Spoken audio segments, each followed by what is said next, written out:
In this conversation, we are going to speak about math, magic, and the relation between them. Before I started this podcast, I was, and still am, a magician. So I know what I'm talking about. Now, most magicians that I know don't know math really well, but my guest today is an exception. He's a mathematician by day and magician by night. Professor Matt Baker from Georgia Tech University is professor of mathematics, but he is also a very talented and gifted magician. In this conversation, we discussed what can be extracted from math into magic tricks. I know you will enjoy this conversation as much as I did. Before we start, let me tell you one thing. My name is Rועי, Yuzevich, and in this channel, I bring the most talented and important and intelligent people from all around the world to discuss science, philosophy, religion, artificial intelligence, and much more. If you like this conversation, please consider subscribing, hit the bell button, and be part of this great community. There is lots more where that came from. And now, Professor Matt Baker. So, Matt, thank you so much for coming. How are you today? I'm doing great. Thank you. Nice to be here. It's an honor, and we are doing this interview from your math office or from your local from your home. Yeah, this is from my home. My office right now is actually being packed up because there's asbestos and they have to remove it. So I can't even go in if I wanted to today. So to your left, I can see the yellow white books, which are the math book. And to your right, I can see the magic books. Yeah, that's right. Okay, so before we start about magic, could you please describe a little bit something from your current work in math? Sure. So yeah, I'll try not to get too technical because I'm sure most viewers aren't professional mathematicians, but I've loved math and had some talent for it since I was a kid. But what's interesting to me is that, as my career has developed, I've developed my own aesthetics and taste in mathematics and invented some of my own, I guess, new fields of mathematics. And so now I sort of work on things that maybe don't fit into traditional mathematical boundaries, but they're the things I'm interested in. And I've managed to find connections between areas of math that maybe were viewed as kind of separate before. And that's kind of what interests me most. And so to give you one example. Yes, this was a great teaser. Okay, I must know something right now. Yeah. So I like these connections. I like analogies. So, I mean, one thing I think about is numbers. So I was trained in number theory.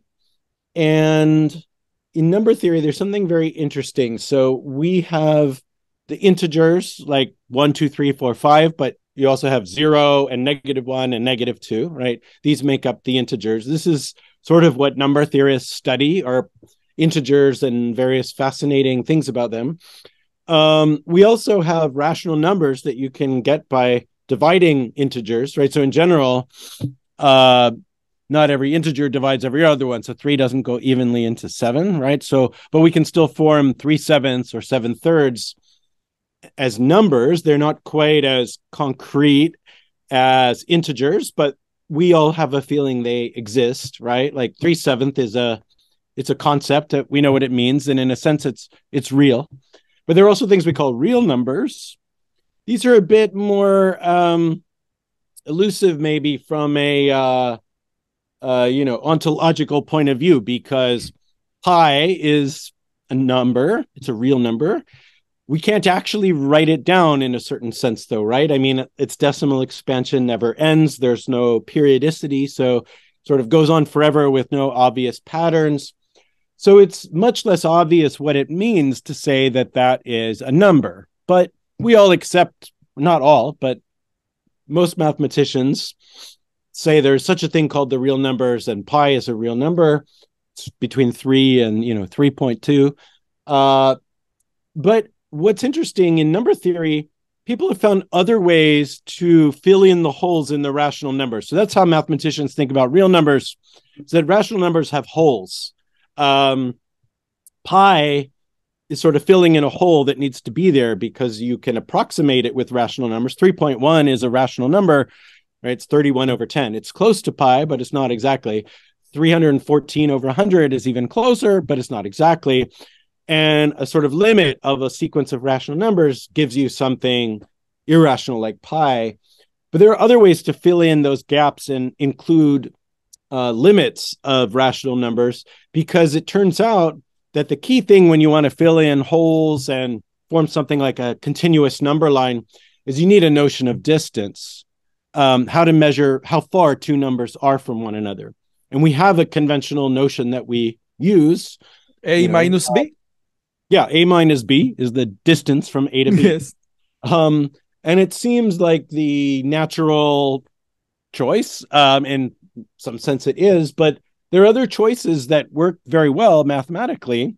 So, for example, I could say that I'm going to measure distance by how many powers of 3 divide the difference of two numbers.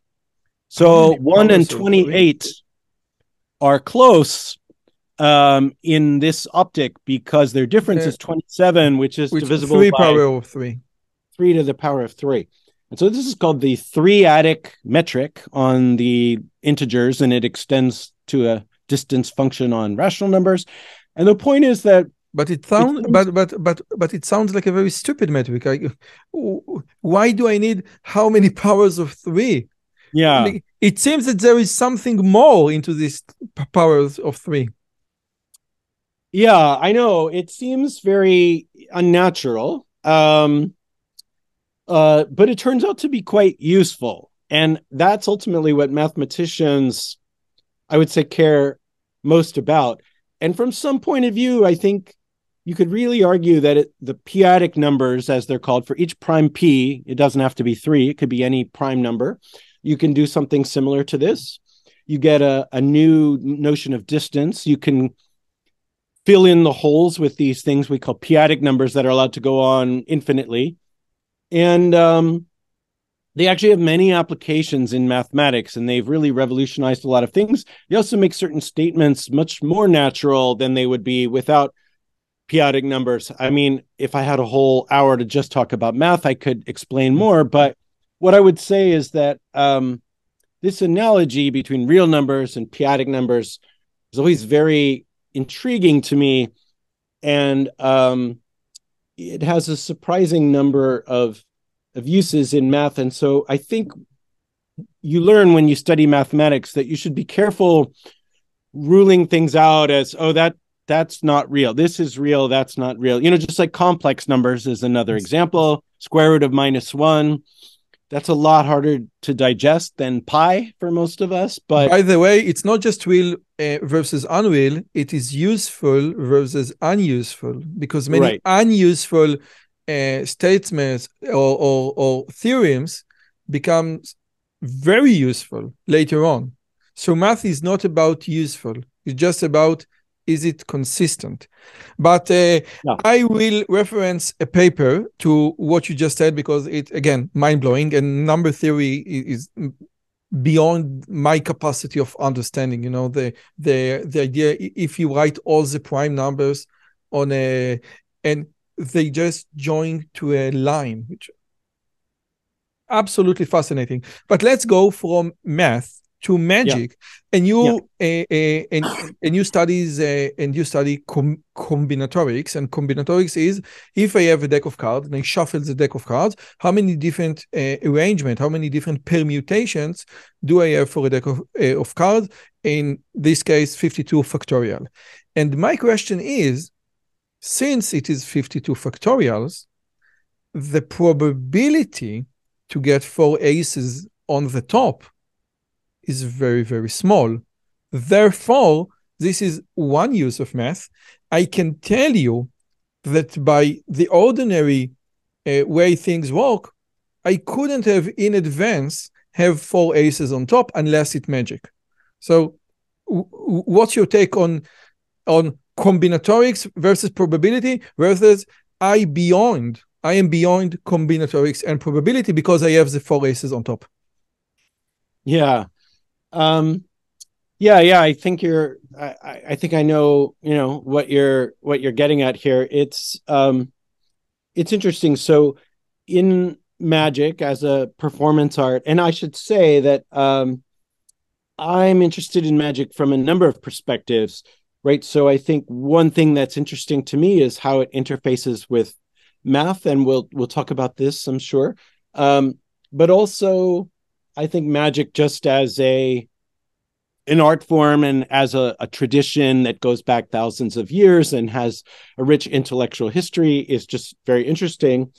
And yeah, one of the things that comes up when you perform magic, when you study magic, is, you wonder, what is magic anyway? I mean, how do we even define that? And is a coincidence, is that magic? And I think that's what you're getting at. And I guess it depends on on your presentation.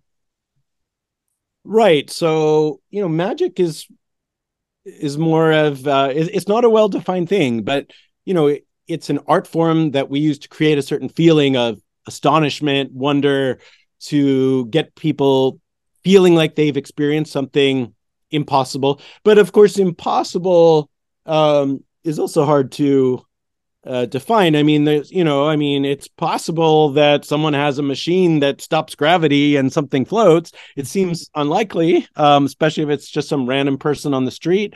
But, maybe we can imagine scientists have done this in some lab, and it's possible. So nowadays with the electronics, there are many things that used to seem impossible, but now we could imagine them. We don't know sometimes if that's the method or not. So, but to me, this is kind of irrelevant. I mean, people know I'm a performer and not doing genuine miracles. At least I think most people know that and believe that. And but you have to sustain the illusion as well. I don't start out trying to convince them that everything is trickery, because that's not fun and interesting. What's interesting is a sense of mystery. Like, I'm going to show you things you can't explain. So to just get like a zero proof knowledge. So I'm going to prove you that I know, for example, I know your first girlfriend name, but I'm not going to show you how I do it. This is exactly the notion of zero proof knowledge. Okay? Yeah, that's right. Yeah. So there's these, zero knowledge proofs. Knowledge proof. I'm sorry. Right. Are really, interesting things. I wrote a blog, in my math blog. There's some post about zero knowledge proofs if people want to get an introduction to that. It is quite interesting. I just came to these conclusions that what we do in magic or in mentalism is zero knowledge proof. I'm going to prove that I know your girlfriend name, but I'm not going to tell you how I did it. But what you said is very interesting. You said, this is not about math. And what my point was that the connection between math and magic is not in the combinatorics. It's not in the, okay, what is a probability? Because if I give you a deck of cards and you shuffle the deck of cards and you show the four aces on top, this is not the probability of 1 divided by 52 times 1 divided by 51, etc. We know it's magic, okay? And let's go from this notion. There is a great Eric Mead presentation of the invisible deck called Order Out of Chaos. Order out of chaos. And I think that this is where we can combine more intrinsically magic and math. And the idea is that you can create chaos in a way that it has still an order. For example, if I do a riffle shuffle, okay, this is chaos. This is not a perfect riffle shuffle, but I can say something about the structure. Something from the structure, from the initial structure remain. Could you please elaborate on the order out of chaos or order in the chaos? Sure. Yeah. So let me go back and say one thing about your first question, then I'll come back to the order and chaos. So back to the probability stuff. I think there's a useful concept, which is to distinguish in magic, to distinguish actual odds in the sense of mathematical probability and perceived odds, right? What the audience feels the chances of something happening are. These don't always agree because we as humans are, imperfect in judging probabilities. In fact, I know you had at some point Daniel Kahneman on, who studies how we can actually quantify people's irrationality and the flaws in the ways our brains perceive risk, for example. But this is very, I think, closely related to how we perceive odds of things happening, right? And so magicians use this to their advantage all the time, whether they know they're doing it or not. And so to me, could you please give an example of what you just said? Because this is so profound. I do it all the time. This is so profound. Could you give an example? Yeah, sure. So, there are some mentalists who make their, living doing tricks, such as they hide an object in one hand, maybe a coin, right? They have the audience member hide it in one hand, and then they tell them which hand it's in. Okay, well, that's obviously 50-50. And I think people correctly perceive that that's 50-50. And by itself, it's not that impressive, amazing. But if you do it 5 times in a row, right, the odds of getting that right is 1 in 32. But how do people actually perceive that? And I think that's an interesting psychological experiment to do. There are people that have researched this. But the presentation has so much, right, to do with this. So I think, for example, if you really build up the suspense and you really make it seem like your whole show depends on getting this right, then even if it's 50-50, would you really build up that much tension if there was a 50-50 chance that you would miss it? As another example, I don't do this at all. I would never do this, but there's common brand of magic tricks where you mix up, there's like a bag with 3 bags or 3 cups, and one has a sharp spike inside and the other 2 don't. And you smash your hand down. My friend made a big mistake. Right. In Israel, using his hand. And I saw the snuff video. It was very bad. Yeah, it's awful to watch. So this is why nobody out there should try this. I don't do it because my entertainment is not worth anyone risking their bodies for. But having said that, this clearly is one way that people can heighten the sense of not just danger. I mean, people are excited by danger, but it also makes it seem okay. 1 out of 3 chance of getting a big gash in your hand feels very different from guessing whether a coin is heads or tails, even twice in a row. So what I'm saying is that now you take it to card tricks, and finding a selected card is 1 out of 52. Even in any card at any number presentation. And this is what I do all the time, because in any card at any numbers, this is a great trick by David Berglas. You say a card, and the other spectator say a number for just 7 of hearts and 25. And I count to the 25th card, and the 25th card is a 7 of hearts. And when I perform it, I say, you had 1 out of 52, and you had 1 out of 52. So 1 out of 52 times 1 out of 52, it's 1 divided by 2,704. I do it in Hebrew, usually. Right. But nevertheless, no, it's 1 out of 52. That's so right. It is 1 That's out of 52. That's a perfect example. Yep, that's a perfect example of the difference between the actual odds and perceived odds.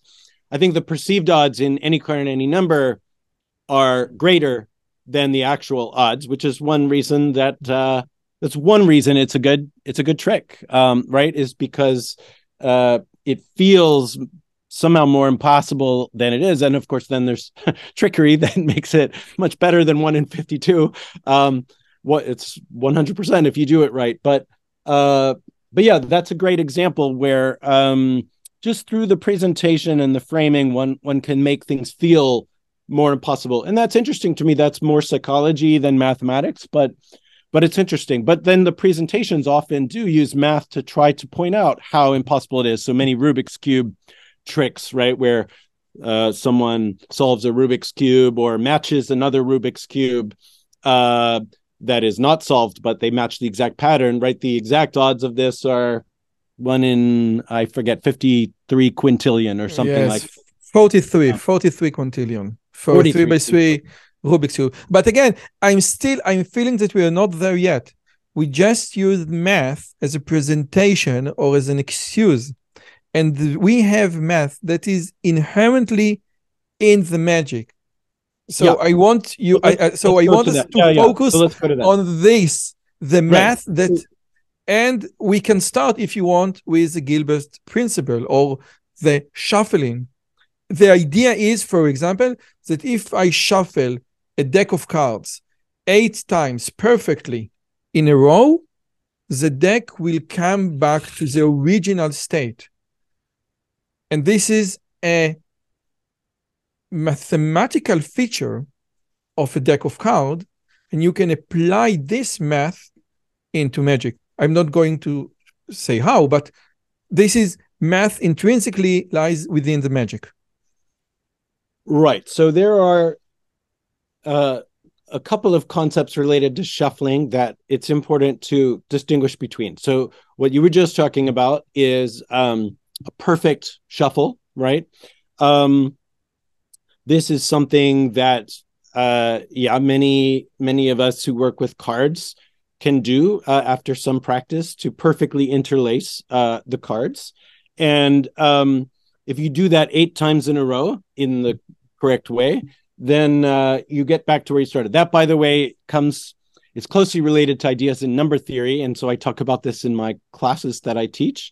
Why 8, for example, why isn't it 10 or 20? But let's not get into that right now. Because I think where you're going with this is that, so that's a sense in which a certain order is preserved by perfect shuffling, right? We do it 8 times in a row, we get back to the original order. And as you say, there are many interesting applications of that fact. But there's another fact which is related to the Gilbert principle.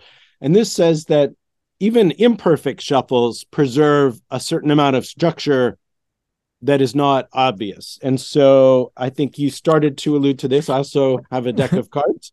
You came prepared. Yeah. So these are alternating. Normally, you wouldn't show this if you were going to demonstrate the Gilbert principle, but I will show you that these are alternating. And so if I split this deck like this, and give it, now I'm not going to give it a perfect shuffle, right? I'm going to give it a, like you did, just try to do this for the camera. Just a riffle shuffle, not perfectly interwoven. Where is Stuart James? Yeah, it looks random in a certain sense. This is not random. For example, here I have 1 black card and 1 red card. 1 black, 1 red, black and red. These are in a different order, but it's still 1 black and 1 red, black and red, black and red. And this persists throughout the entire deck right now. Let me just recap, because this is mind-blowing. When I take an alternate deck, red, black, and I cut it somewhere in the middle, I'm not going to tell everything, and I shuffle, and I riffle shuffle in any way I want. I can do a good riffle shuffle, I can do a clumsy riffle shuffle, it doesn't matter.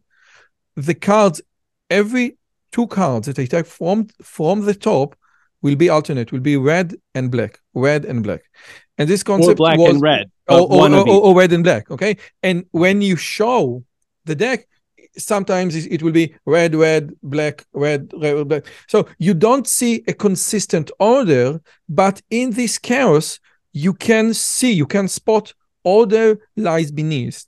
Now, you can formulate this notion in math. But bet, and I think that you bet also, that Stuart James, the originator of this concept, didn't know how to formulate. He didn't come up with the notion of group theory or graph theory, or I don't know how you formulate this concept. It was like a spark of genius. What do you Well, think? first of all, I think so. Stuart James certainly did related things, but this principle is attributed to Norman Gilbreth, who was actually a mathematician. So I think he did know how to state it in a formal way. But yeah, I mean, there are many related principles in magic, that many of which are just discovered because people play with cards. They try to create magic tricks. They play with patterns, and they sometimes find really interesting things. And there's different ways to understand patterns, right? You can understand it in a very formal, rigorous way, the way modern mathematicians do, but that takes some training in the right language, because it's been thousands of years that mathematicians have been refining how do we write down and prove theorems, such as, the statement that no matter how you shuffle, how clumsily you shuffle, blah, blah, blah, what you just said, they will, each pair starting from the top or starting from the bottom will have one red and one black card in it. That's a theorem one can prove, but you can also understand it and use it without understanding the proof or caring even about the proof. But to me, all these things are related. I mean, the more you understand conceptually why that's true, the easier it is to apply that principle in a non-standard way, right? If you really understand what's going on, you can maybe vary it. And so to me, not just to cards, for example. That's interesting. What's that? Not just for cards. You can get the gist of the Gilbert principle and apply it to different domains. Yeah, that's right. So there are many magic tricks. I mean, I'm sure there's, in the Percy Diaconis Ron Graham book that I know you have a copy of, they talk about how the Gilbert principle is related to various other things in mathematics and science, not just, it's not just a card magic principle, but it also has many applications within magic. I use it in contexts that have nothing to do with cards. But to me, that's very interesting, is that what do you do once you see that there's a pattern? It's very counterintuitive, so people will not understand this. So you have the potential to mystify people, to make them experience something that feels impossible. But how do you get the most out of that, right? You need a presentation. Ideally, whatever procedure is involved, shuffling, dealing, should be justified in the context of the presentation. So these are just really interesting things for me to think about. And it uses different parts of the brain. It uses the creative, theatrical, so-called, right-brained activities, as well as the kind of left-brain analytical things. And for me, that's the most interesting kind of work, is to break down the barriers between these things. When you read a mathematical trick, and I think most favorite math trick is from, I think, Semiautomatic Card Trick Volume 4, Modern Day Miracle from Marty Kane. This is a great trick, and it's very counterintuitive, and I don't know why this trick works. So I can reverse engineer it, and I don't know how I think I know how he came with it, but when you study a trick that is counterintuitive, you always say, just a second, let me just see what happens underneath. Let's see, okay, this is great. Let's see how can I apply the gist of the magic. Okay? That's right. That is my approach. I know that's not everyone's, approach to magic, and that's fine.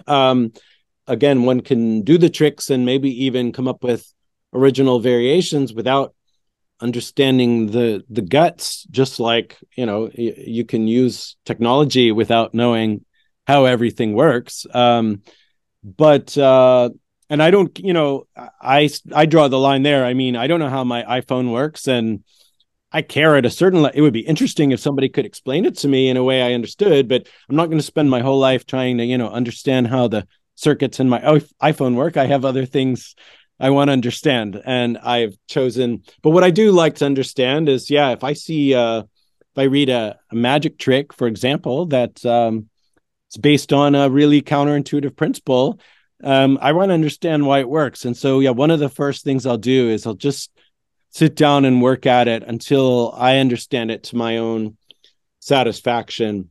And there's different ways to come to that understanding, right? One is sometimes you can just think about it and by pure thought come up with it. Other times requires testing out special cases and simplifying the problem. And this is something mathematicians do all the time. I have a concrete example, Matt, in my head. It's the 21 card trick. It's your version of the 21 card trick, okay? And many people perform the 21 card trick. It's the most famous non-magician trick.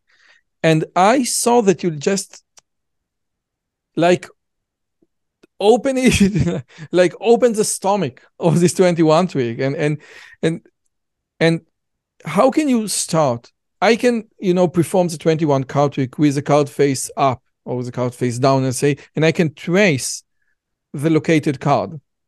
But I don't think that I understand why it works every time. Okay, this right. is, I have so-and-so cards above, so-and-so card beneath, and then I need to redivide it. But I think that you have special tools to think in a why term, not just in a how term. Yeah, sometimes I think it's just for, my own satisfaction, my own intellectual amusement. To it's not always useful to understand things at a deep technical level, but sometimes it is useful. And you don't know in advance, and this is the same with math research. I mean, you can't just say in advance, I'm not going to learn that tool because that's not going to be useful. How do you know that, right? You have to just kind of learn a lot of things. And then later you see. Now, if you have good intuition based on experience, you can sometimes say, that seems very likely to be useful, so I'm going to learn it. Or that seems probably like an isolated fact that I could safely ignore and my life won't be the worse for it. So I try to refine that intuition. But yeah, so the 21 card trick is something that there's actually interesting mathematics behind it. Martin Gardner was very inspirational to me growing up, wrote about this in his book, Mathematics, Magic, and Mystery, and in other places about some interesting math that underlies this famous card trick. And then, the question is, what are you going to do with that extra knowledge? So I've come up with a couple applications that I think are nice. I mean, all magic is context specific. So I don't perform that trick, at a children's birthday party, right? But in just at the Martin Gardner convention. This is just a trick for the Martin Gardner convention. It's extremely good. So it depends where you find yourself as to what kind of demonstrations will be useful. So it's not one size fits all. But yeah, I find that with the people I tend to interact with who are smart and who are sometimes, mathematically informed and talented, that you need something to engage people's curiosity, and I just try to find things. But yeah, it's motivated partially just by a sense of fun. I mean, math to me, puzzles and math and games and magic are just very fun, and they're full of interesting things to think about. And so many people think of these as difficult and as scary, and I just try to dispel that as much as possible by trying to make it interesting and appealing. And yeah, that's all there is to it at some level. Could you give me please another example of a math concept that has been applied into magic? Because we know the Gilbert principle and we know the shuffling pattern, that if you take the cards and you shuffle them 8 times and you perfectly shuffle them 8 times, etc. But what another really mathematical principle have been injected into card magic in the last 100 years, 200 years? Okay, well, the 21 card trick that we talked about is sort of another example of that. But yeah, there are many. There's something, I'm not going to explain this here since this is for non-magicians as well as magicians, but one of my close personal friends and mentors was Simon Aronson. It was a great magician. He passed away a few years ago. He invented something called the undue influence principle, which I think is the best new mathematical principle in magic in the last, say, 50 years. And it's a way to have spectators. I won't do the whole trick because it's really better in person. And it's yes. So just the gist to get the idea. And if you have the Simon Aronson book, the Simon Aronson approach, and you can just check it there. Right. So he has several books. I think Try the Impossible is the book where he debuted this principle. I do encourage anyone interested in mathematical magic to check that out. But the idea is that one spectator just lifts off some number of cards and holds it against their chest. Another spectator does the same. They look at them, they put them back. The magician hasn't touched anything at all yet. They've really freely cut the cards, looked at cards, put them back. Now the magician spreads through the cards in the act of talking and perhaps does something I won't say, but it looks very innocent. And now I could actually arrange for those two cards that the spectators are just thinking of to be at specific locations in the deck that I want. So for example, I could have a prediction in advance that says your cards will be at 19 and 41.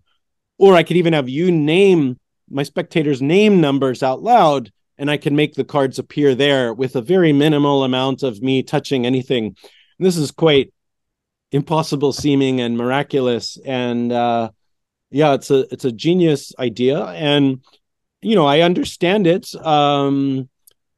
because you can prove it works using algebra, but I don't know how someone would come up with that. And I interviewed Simon, just like you're doing here. I did an interview with him once, and I asked him this question: how did you, come up with this? He had a very interesting answer. I won't try to paraphrase the whole answer, but he spent a month playing around with spreadsheets, and really, he's not a mathematician. He has a very good analytical mind, and he had a sense this was possible. And as soon as he had the idea that it should be possible, he pursued it until he figured out how to do it. And I think that's the secret to a lot of science and math success, is to just have a sense of what's possible, and then to have the dedication to see it through, right? And of course, maybe 90% of the time, it doesn't work. But if you have the tenacity and you have the right level of intuition and the right level of knowledge and skill, sometimes you hit a home run. I think that what you said is a great example. And when I think about it, Danny DeOrtiz recently published Semiautomatic Weapons. And in his Semiautomatic Weapons, you see many, many concepts and math concepts. It's not math. It's just like if you think about math and you have integrals and limit and I don't know, the very complex analysis of math. No. It is math, but it is very simple and disguised math.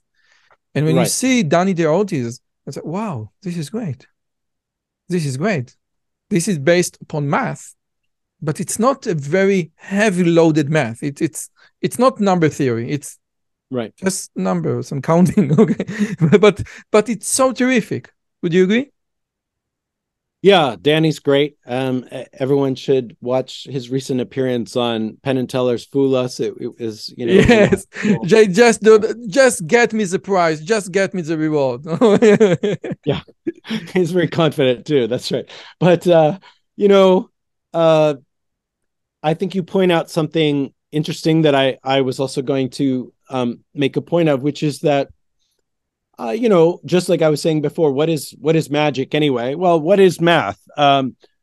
Basic arithmetic, 1 + 1 = 2 is math. Counting, 7 cards is math at some level. It's not very interesting or deep math to a mathematician, but so to an extent, many card tricks or other magic tricks are based on math, but it almost feels silly to say that if the math involved is counting to 3.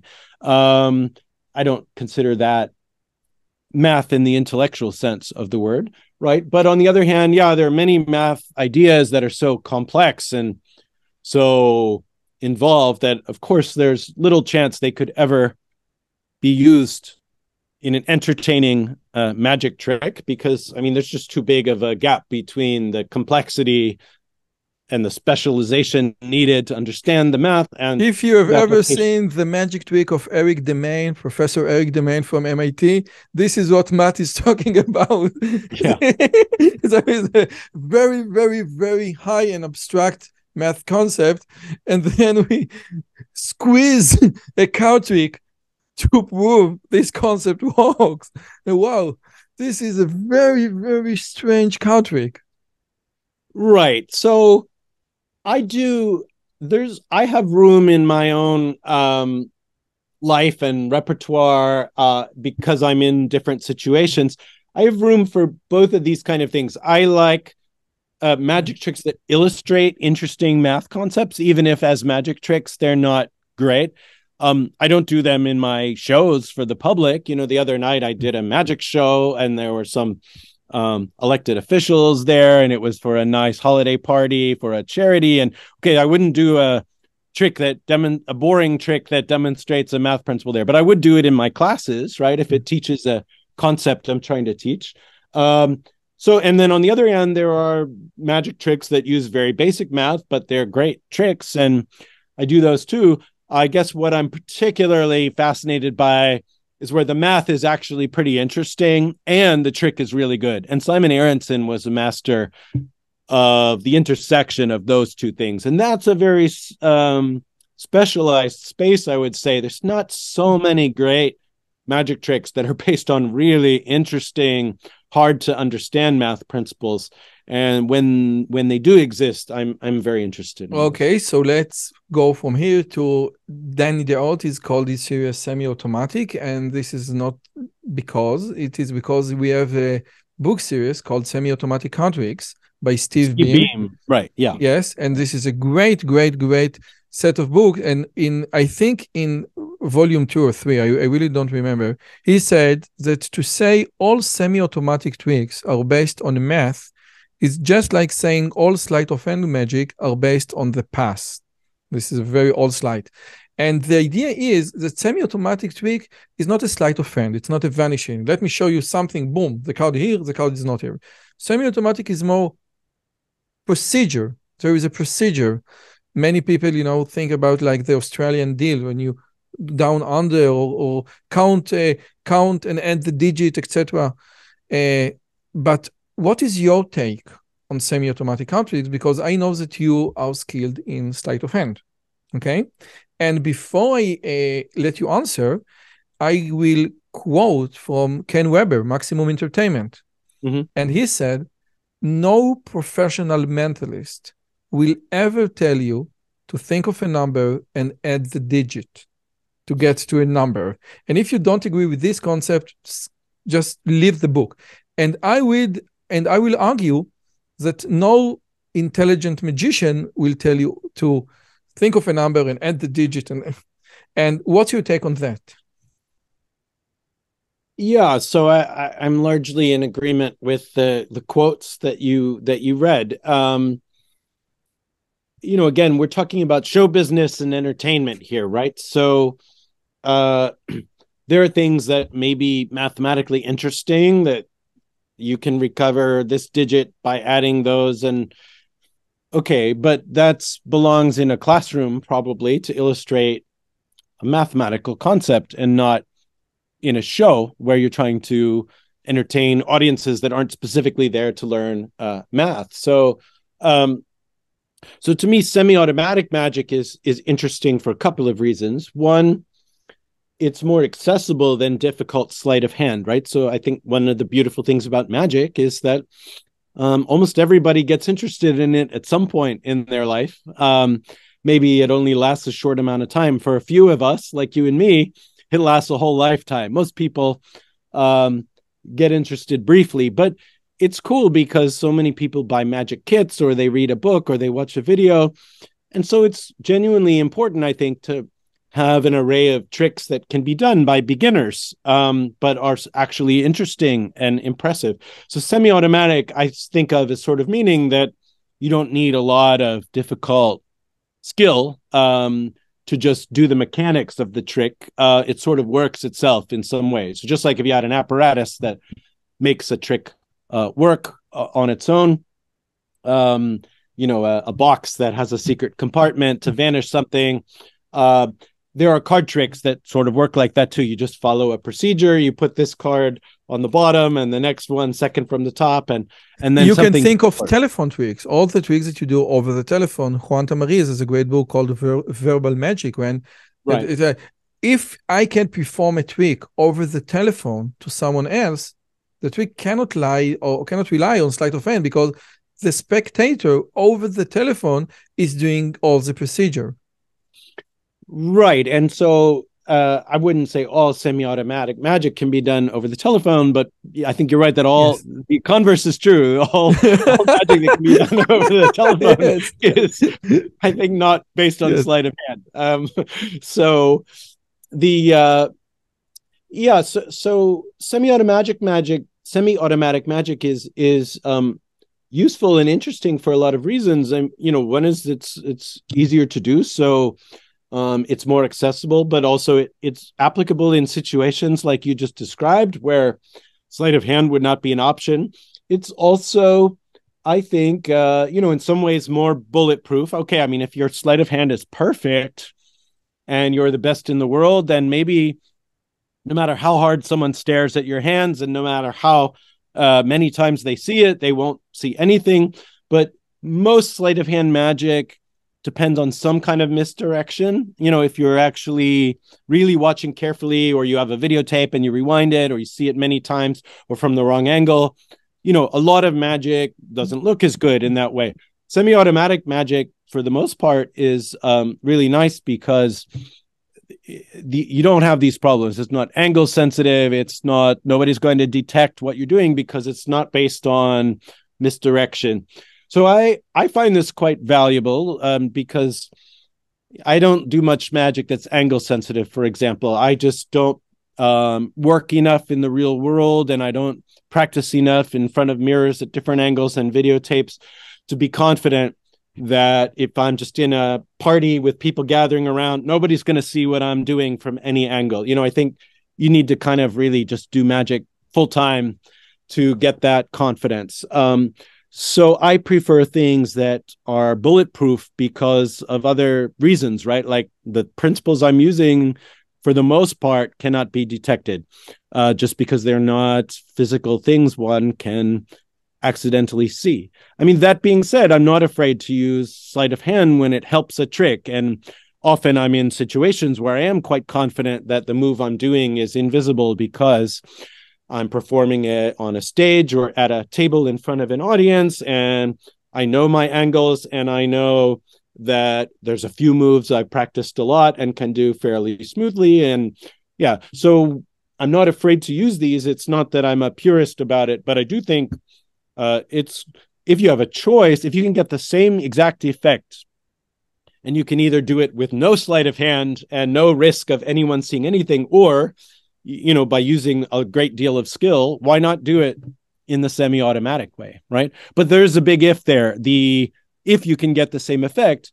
well, in many cases, sleight of hand can get you things that there's no other method that can really accomplish. And then I think people sell themselves short, or, aren't reaching the full potential of what they're doing if they insist that everything has to be self-working, and they don't want to add other ingredients to it. To me, if the goal is to be fooling and entertaining and mystifying, then use all the tools you have.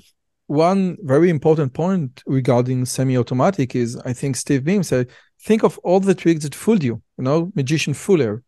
There are semi-automatic tricks. If you're going to take two cards as one, as we say, there are, I think, very few magicians who can do it in a way that another magician won't even be suspicious about the procedure. And you know what I'm talking about. But if you think about semi-automatic, about the work of quantum arrays, about the work of Leonard Wynne is not a good example, but quantum arrays and Danny DeRossi, you say, wow, this is the only thing that I've been fooled by of semi-automatic countertricks. But again, I'm a magician, so maybe I'm more sensitive to see or to spot those weak spots. But with your permission, I want to go to the last phase of the conversation. Yeah. You published a magic book called the Buena Vista Shuffle Club, and this is a great book. And I want to read something from this book. It's not a magic trick, okay? It's from page 11. 5 things you probably didn't know about Matt Baker. 1, everything.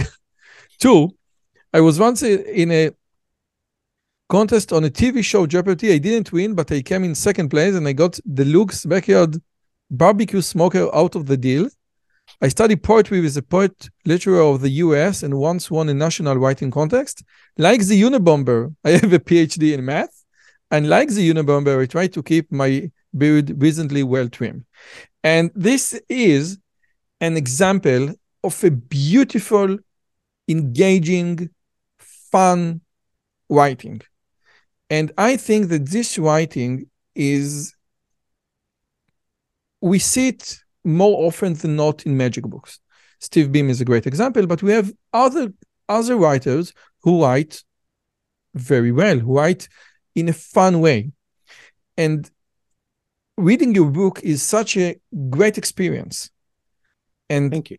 Which leads to, when we write in research for Google Scholar, when we write research paper, we don't write in this fun way. And my question is, in your opinion, why? Because I think this is a huge mistake. The science is all is hard enough. What's your take on that? Yeah, it's a great question. And so, right. So I do have, 50 academic papers I've written. Because I wanted to get them published, I have to conform to certain standards of the field, right? So you can't quite be funny, too fun, for lack of a better word, and get published in certain journals. And yeah, in one level, it's a shame. I mean, there are math journals that are geared more towards a broader audience and engaging, and these have much looser standards, and then you can write more. And so on my math blog, I sometimes am playful, sometimes I'm quite serious and by the book, just because I'm trying to get across some idea, and I don't have a ton of time to play with it from a creative writing point of view. I'm just trying to communicate some idea in a straightforward way. But yeah, it's very important. So in my classes, I would say I use this more in my lectures, presentations, classes, blog. I use these as ways to be more creative. In the writing I do professionally to publish in journals, I try to play by the rules of our society. But you can there are still ways within those rules. So I wouldn't joke about the Unabomber in one of my math research papers like I do in my book. But even without such things, I also say in the book, somewhere in the introduction, I think I talk about how I used to hide my interest in magic from people because I was afraid they wouldn't take me seriously if they knew how much time I spent thinking about magic. And then, I confessed to someone that I was close to that how much, intellectual energy I put into magic tricks, and felt like a confession that me. And when he started listening to me saying, I have a confession to make, I write in the book that I thought he was, he probably thought I was going to say I'm addicted to pornography or something like that. Yes. And he was relieved that it was just, I like magic tricks a lot. And he assured me that's not the worst thing that, human beings do in their free time. But in the spare time. Yeah. So, I'm open writing. I make jokes like this in the book. Okay. So I wouldn't mention pornography again in one of my papers, or the Unabomber, or any of these other things I joke about. But having said that, what I was going to get to is there's still ways to write clearly and be inspiring in an academic context. And I do wish more people would care about this and think about it. So the ways in which I do that in a more scientifically acceptable context is that I'm always very careful to write nice, long, detailed introductions to my paper, where if by the end of the introduction you haven't been convinced that this material is worth caring about, then I've either failed or I've correctly saved you time and you shouldn't read the paper. Right. I really hate it when people assume everyone should be interested in their work and they don't bother to put it in context and say, what is new about this work? Why is this interesting? Why should you care? And how is this push? So out? you basically push the cover letter into the introduction. Yeah, exactly. So I really think you have to do a sales job, and I don't mean that in the dirty sense of like a used car salesman. You shouldn't do a bait and switch, but you have to convince people their time is worthwhile. I mean, why should anybody, if there's anybody still listening to this interview, I mean, why do they care? Well, hopefully we said some things at the beginning that got them interested and they find this valuable. But if you're still here, I value your time, and I know Roy does as well, and so we try to be professional and interesting about this because your time is valuable. And there's many things that you could be doing and learning about. So in my papers, I don't want to assume that I'm the greatest thinker, so everyone should just be automatically interested in what I have to say. I have to earn that every time I write a paper. And so, I think you have to captivate your audience at the very beginning. So introductions, I guess what I'm saying in an unfortunately long-winded way is that introductions are really important, and you have to capture people's attention and tell them why they should invest the time in what you have to say. I didn't publish 50 papers yet, but I try to let the reader go with me hand by hand. So from the introduction to the I just help him, because this is heavy stuff. So I want to do, just like you just said, the maximum I can do to help the reader go through the pace. I recently read something from the science editor, and he said, if I need a dictionary to find a word in your title, I guess that you needed a dictionary too. So don't come up with some bombastic words. Okay, just leave it. And you said something about spare time, and it let me think about Arturo de Ascanio, which was the mentor of Juan de Maris, one of the greatest magicians in the 20th century. And he was a lawyer by his profession, but he almost never spoken about being a lawyer. He was all into magic. And he said, when I get up, I have like the deck of cards in here, and I have the deck of cards at the door. And he was all obsessed in magic. And you can read what and how he writes about magic. And my question is, what was the percentage? It's not just, don't just give me a number, but you're a math professor and you're the dean of, just a second, I just wrote it. The dean of dean of faculty development. Okay. So this is heavy stuff. And how much of this is a spare time? And how much of it is a true obsession, as you say in the Buena Vista Shuffle Club? Yeah, well, this is what I struggle with often, to be honest, is that I don't have enough time in the day to do all the things I love doing. I love every part of what I do in my life. I have 3 kids that I love, and my family. I love mathematics. I like teaching it and doing research and writing about it. I love magic, both performing it, coming up with new tricks, writing about it.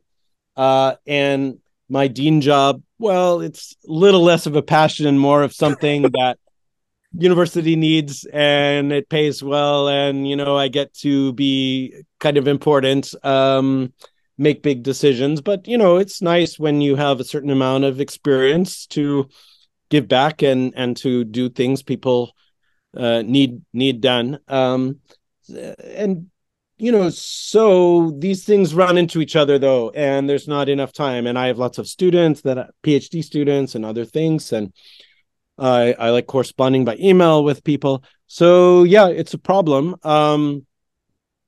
I spend as much time as I can on everything, but I run out of time and I fall behind. So what I like to do is just force myself to set aside some time for everything, maybe not as often as I would like. But, you know, just about every evening I read a magic book or magic magazine before going to sleep. And at least once a week, usually. What are you reading right now? What am I reading right now? I am reading a book someone sent me. I can't say who because it was sent to me in confidence, but about memorized deck magic. So this has to do with things you can do if you're able to memorize, you know, the order of lots of cards in a deck. You know that my memorized deck is, I learned it by the 6-hour memorized deck by Martin Joyal. And this is a great deck. And almost no one speaks about it, you know. Usually people speak about, you know, the Aronson stack and the Tamari stack, but the Joyal stack is a great memorized deck, and no one speaks about it. I know of it, and I don't know many people that use it. So that's interesting that that's the one that you came across. But yeah, I mean, I haven't learned it myself. I have no opinion on it, but yeah. This is a whole subculture within magic, right? So that's one thing I've been reading, is to give feedback to a colleague on this, and I'm flattered that I'm considered, you know, enough of an expert now that someone would ask me for my opinion on a book that's going to be published. The other thing I'm reading is a history of two-person code acts. So this is mentalism, more, you know, your world. My mentor, Simon Aronson, in addition to being one of the great card magicians of the 20th century, I would argue, was also did a two-person code act with his wife. I didn't know. Yeah, was phenomenal. You can find videos on at least wow, one I didn't know. YouTube. I really didn't know. I know they sat down, you know, with Ed Marlowe at the Chicago, you know, with David Salmon and Bill Malone, but I didn't know nothing about the coda. Yeah, wow. So it's a whole part of his life that a lot of people, a lot of magicians don't know about. It was great act, really. He was prouder of that than anything else that he had actually come up with in his magic life. And so I'm good friends with Ginny, still his widow, and I talk to him about this a lot. And now I'm reading a history of this to try to understand sort of what people were doing before Simon and Ginny entered the scene. It has a very long history.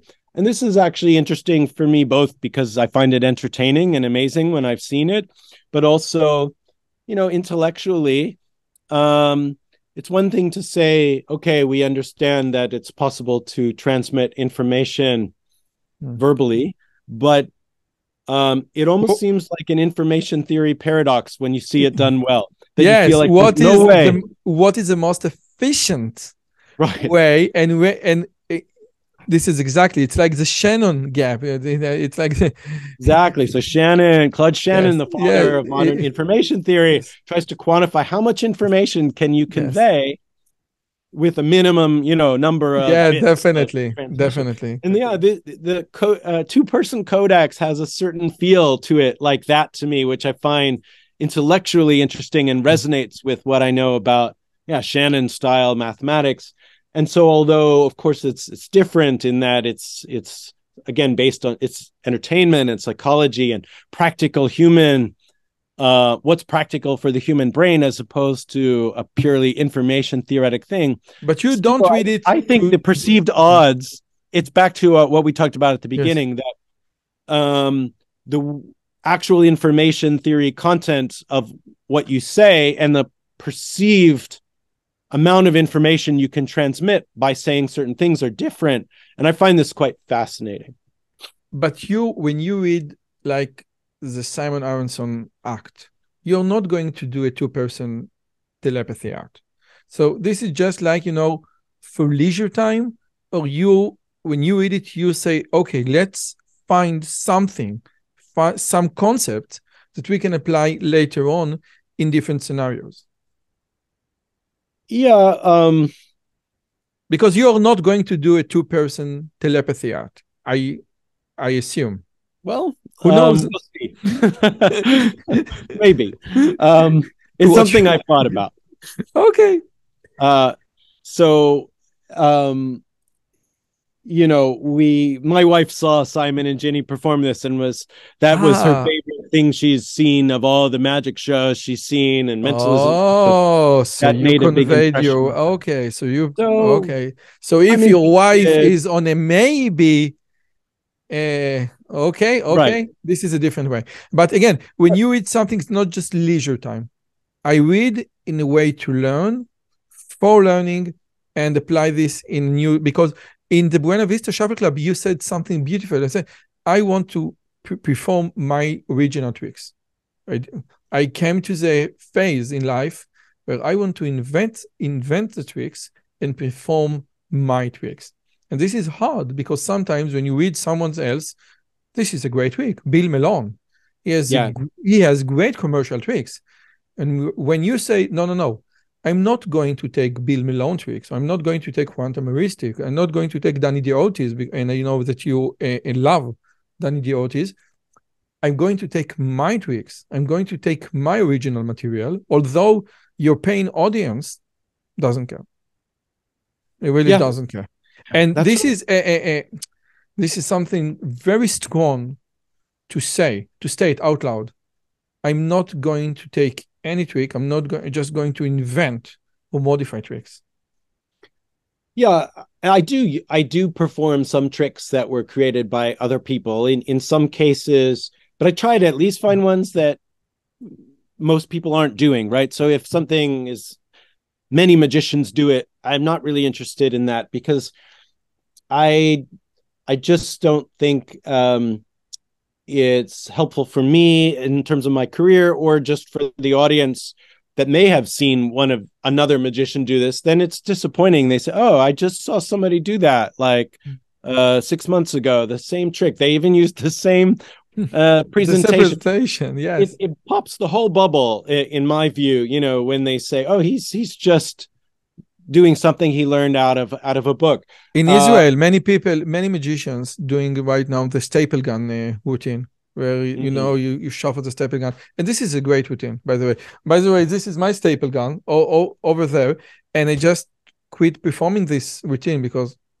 you can see, every magician or every mentalist takes a staple gun and okay, I'm not going to do that. Yeah, so right, I think that it's just something that we all eventually have to find our own unique performing style, and you can't really be unique and stand out if you're copying what someone else does. But that said, there's so many great ideas out there. I think we also have to have some humility, and of course I can't personally come up with original material that is strictly better than everything all magicians and mentalists in the last several hundred years have collectively come up with. So you get your own twist. You take your own. It's not black and white, right? You can do something in a different way. Just give me my 2 cents. I just want to add my 2 cents to this week. Matt, thank you so much for your time. And I ask all my guests 2 final questions. 1, all my guests are mega productive. Last week I had Noga alone, and he just keep publishing And publish and publish and publish and publish.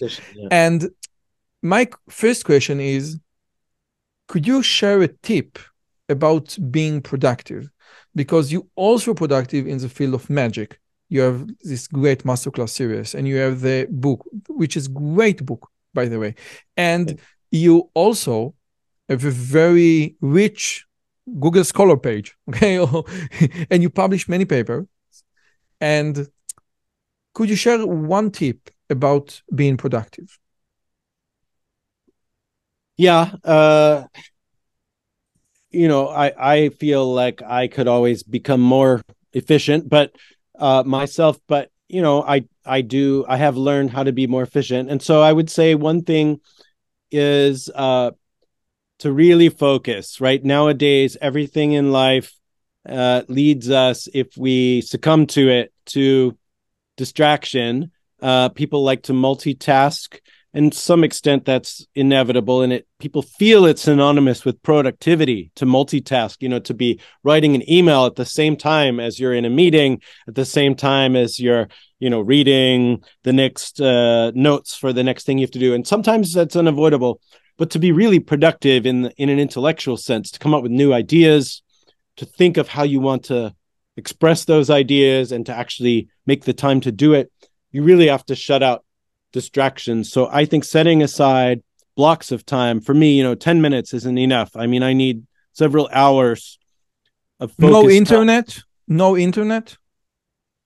Yeah, I mean, if I really feel like the internet is interfering, I'll turn that off, but I will. This is an airplane mode. Just you. Yeah, put everything in airplane mode. That's right. And just work and find a quiet space to work. I actually, for some weird reason, prefer to be in like a noisy space, but with headphones. So I'll go to like a cafe where there's ambient noise, but I'll put headphones on to block out that noise. I don't know why my brain likes that, but it helps keep me awake, but also focused. And find a space, where you work well. Find what works, for your posture, for your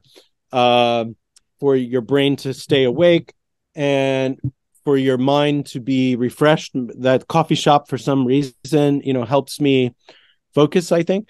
And then just shut out the distractions and as much as possible. And that's what I miss. My dean job makes me too busy with emails. And, it's unfortunate that it's harder than it used to be to just put my phone in airplane mode for several hours, because I often have something I need to respond to. But it takes a toll on the mind. And so for those people out there that have the luxury of shutting out distractions, if you're not a dean, you can do it. Exactly. And it takes a toll on your mind. I think this is a great way to put it.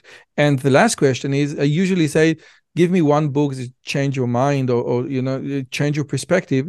But in your case, could you please name the best, and I know that this is a bad question, but who cares, the best magic book that you have ever read? I know I know it's an unfair question, but Well, I will. Yeah, it's. I'll answer in a personal way, because I could cite several books from the canon of magic that everyone would agree are great books. But I would say, from a personal perspective, book that changed my opinion of magic and also changed my life was Try the Impossible by Simon Aronson, that we talked about before. And it's not the book. If there's beginners out there wanting to know where to get started in magic, I wouldn't say this is the magic book to go start with, but I would say it accomplishes some remarkable things. And to me, it's a great, great book. It lays out this undue influence principle we described before, explains why it works, many different applications, beautiful presentations for it, and then goes on to many other interesting uses of a memorized deck that we talked about. And it's just full. And Simon Aronson's writing is very precise. If you follow the instructions, you will know exactly how to do the trick, but he also offers variations. He tells you why it works. He tells you how he thought of it. He tells you why you shouldn't do this thing instead of this thing. And this was your inspiration in the Buena Vista Shuffle Club, when at the end of each tweak there is like this very funny discussion. This is your inspiration. The try is impossible. Well, from Simon Aronson's writing in general, and also I would say John Bannon's writing has influenced me. His book, his books are great, but there's one in particular, I'm forgetting the name now, but there are a few writers in magic that have captivated me. The other one I'll just mention, Tommy Wonder's books of wonder are great because he also has thoughtful essays and variations as well as just tricks. These things together got me thinking, I don't want to write a magic book that's just tricks. That's just not interesting. I mean, there's so many tricks out there. That's not what the world needs more of. What we need is kind of a thoughtful approach, a philosophy, and an entertaining presentation of it so that you enjoy the whole process of getting inside someone else's mind. And Simon's books, more than anything, convinced me that this was doable. But he has his variation sections are more like just standard footnotes, endnotes, where he says, you could also do this move this way using this principle instead of that one. And I thought, that's fine, but let's see if we could do it in a more lighthearted way. This is so funny what you had there. This is so funny. So I came up with fictional characters that actually are discussing my tricks and criticizing them in some cases, and saying, let's do it with a memorized deck. So it was just like we were talking about before, you got to make things fun and accessible, and you want to hook people. So I thought that would be a hook. Also, I was an unknown author at the time. It was my first magic book, and people in the magic community didn't know my name. Now a lot of them do, so I guess I did something right. And I think having a hook is important. So that was the way I decided to do it. But I was definitely inspired by the thoughtful self-reflection of folks like Simon Aronson. This is great. This is so much great. Matt, thank you so much. Have you ever been in Israel? One time back when I graduated high school in 1990. So it was a long time ago now, over 30 years ago. It's like a taglit thing, to just go. Are you Jewish? I'm Jewish. Oh. And that was actually at the Weizmann Institute in Rehovot. And where Max Maven spent 1 year of his childhood. Oh, I did not know that. Okay. His father worked for the Weizmann Institute, and he spent 1 year in Israel as a grown-up.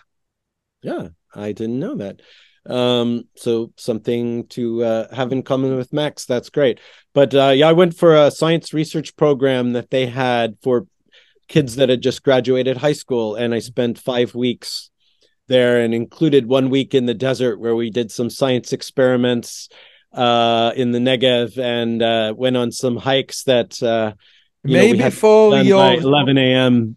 because it got too hot. Maybe for your boys' bar mitzvah, you can visit, and I will be more than happy to host you in my university.